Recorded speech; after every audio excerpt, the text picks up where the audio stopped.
Hala, hala, si Luke Espiritu ba yan? Hala, hello po.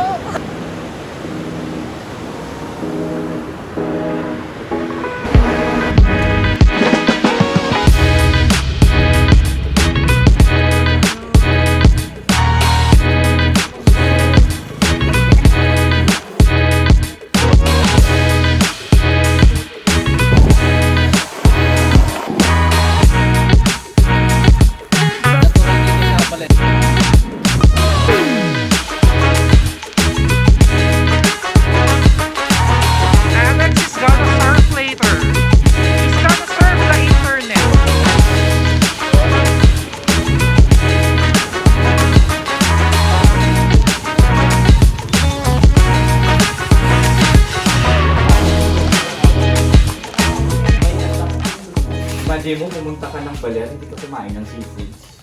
Ang kinain mo, baboy. Samantalang nasa Pacific Ocean ka. Kami hindi rin po kami nalilig sa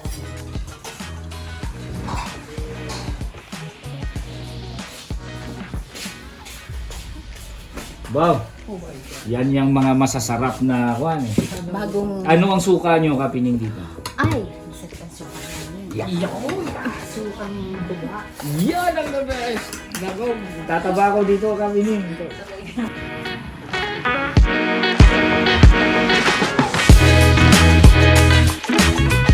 Shout out to the Balud Camp. Nabis ko na kayo. Pag-alap try Thailand.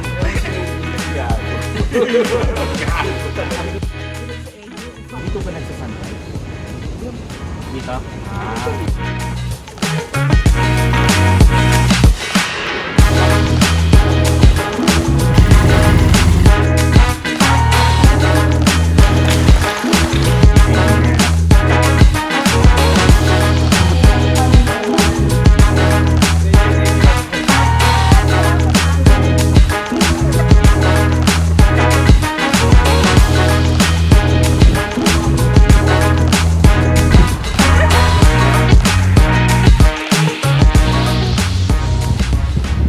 Kamusta Baler experience, Luke?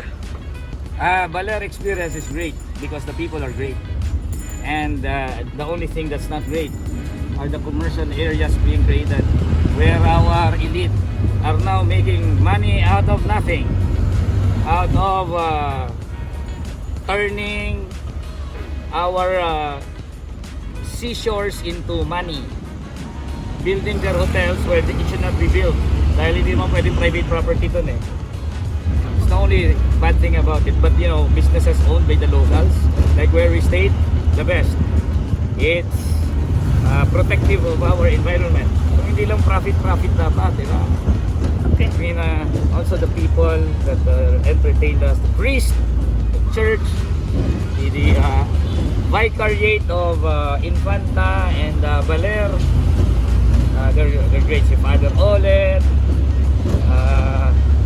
si Father Israel,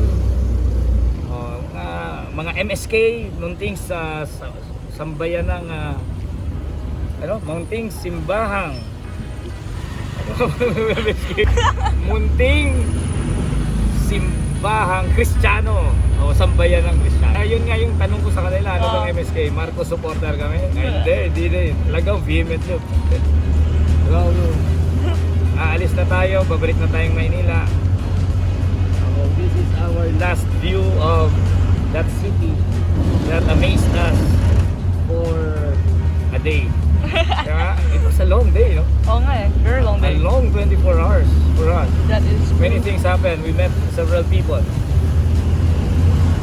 And according to them, this is the first time ulit that they celebrated Human Rights Day. Because in the 2 years prior to this, grabe atake ng NTF-ELCAC. Pinalubog nila lahat ng mga mass organizations dito. And ito na ang terminal. Ito na ang bus natin, pabalik ng Maynila.